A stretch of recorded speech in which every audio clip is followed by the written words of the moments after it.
Oi pessoal, Sérgio Bento, PS82 Português. PS82 Português. No meu último vídeo, intitulado O Grande Dia 6, a Criação do Homem, eu fiz a menção de que a Bíblia se interpreta, ou auto-interpreta.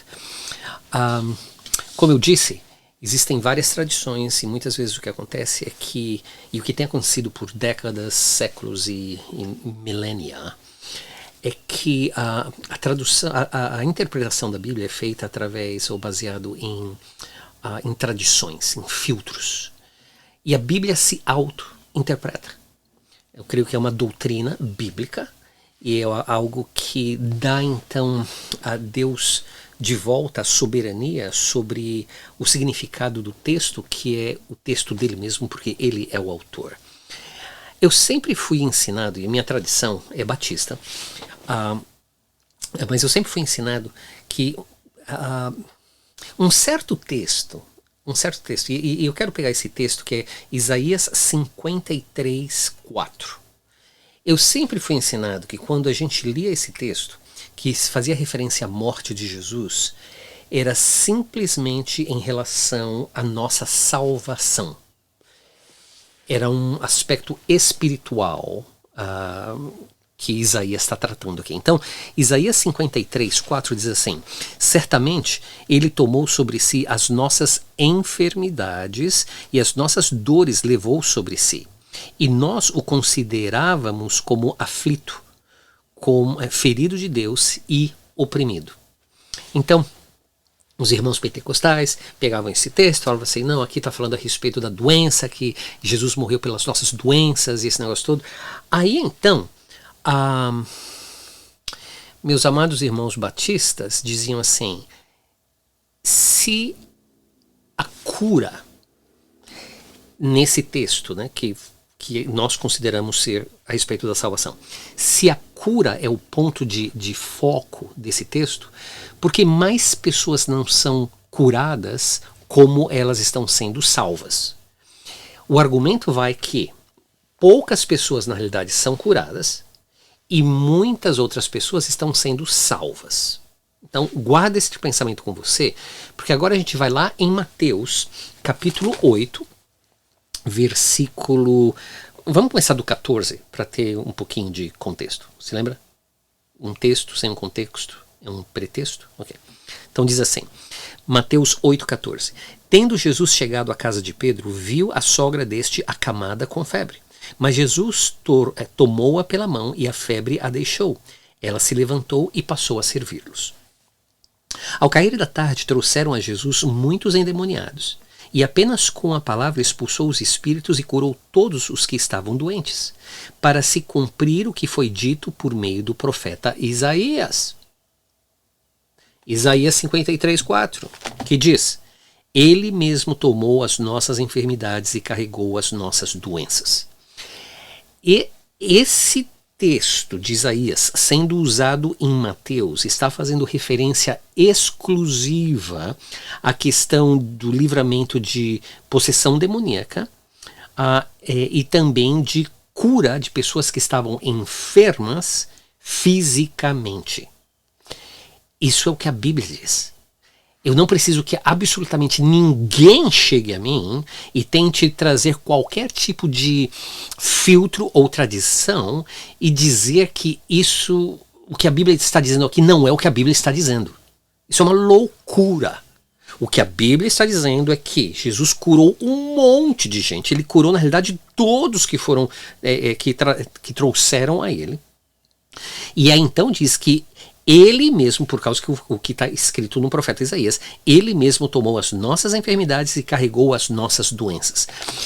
E então, para salvar a tradição dele, seja batista, metodista, presbiteriano, o raio que for, calvinista, pelagiano, arminianista, o raio que for, as pessoas, os teólogos e os pastores mudam o significado da Bíblia, mudam a interpretação da Bíblia para casar com a posição que eles têm.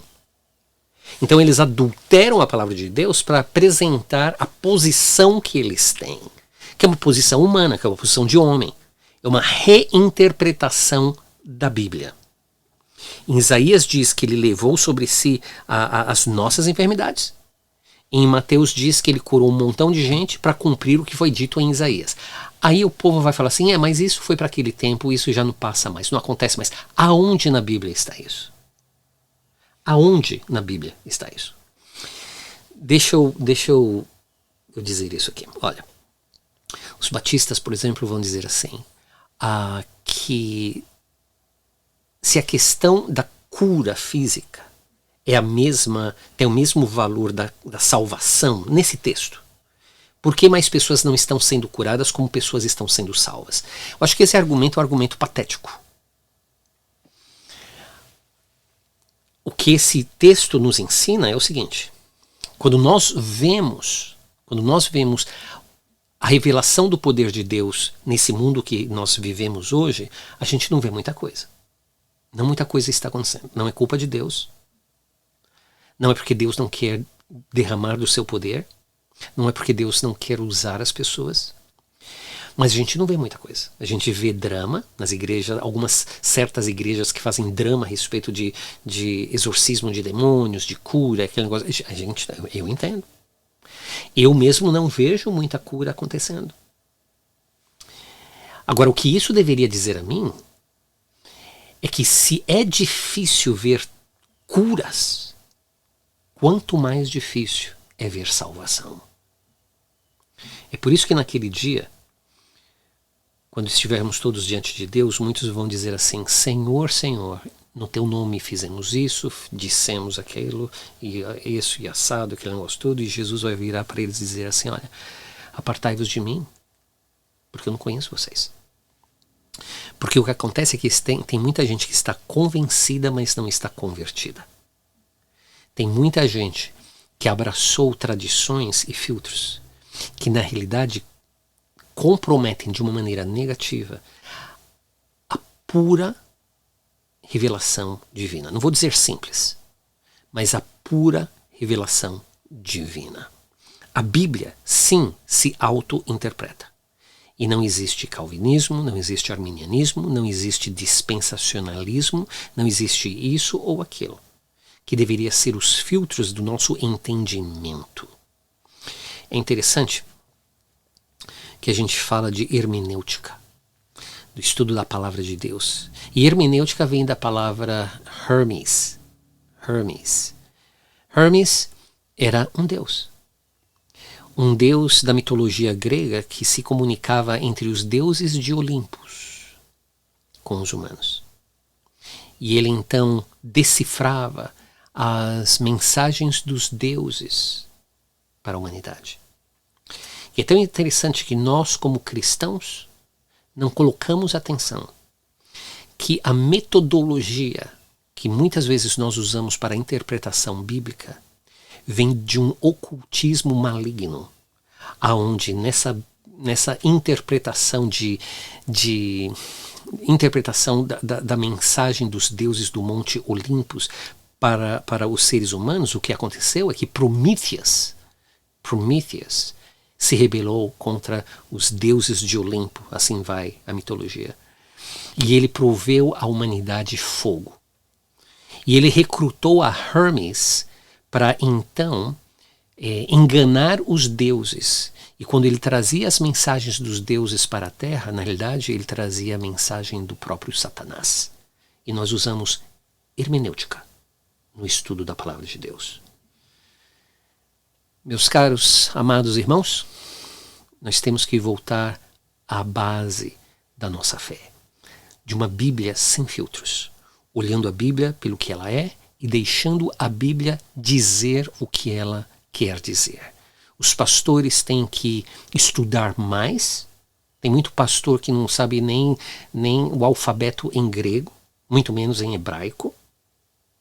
E in between. E aí então existe a ignorância dos teólogos que querem proteger o povo da própria Bíblia. E aí a gente tem púlpitos que nos domingos pregam água com açúcar porque consideram o povo sentado burros e ignorantes. O povo de Deus perece porque não existe profecia. o povo de Deus perece, porque o que sai da boca de homens que pregam a palavra nem água é. Muitas vezes são más interpretações que mais confundem que trazem a verdade divina. Até o próximo vídeo, o dia número 7. E aí a gente vai entrar nos assuntos assim cabeludos, que vai fazer você repensar a sua fé, como você lê a Bíblia e o seu relacionamento com Deus. Até lá, love and peace, paz e amor. Sérgio Bento, PS 82, português. Tchau, tchau.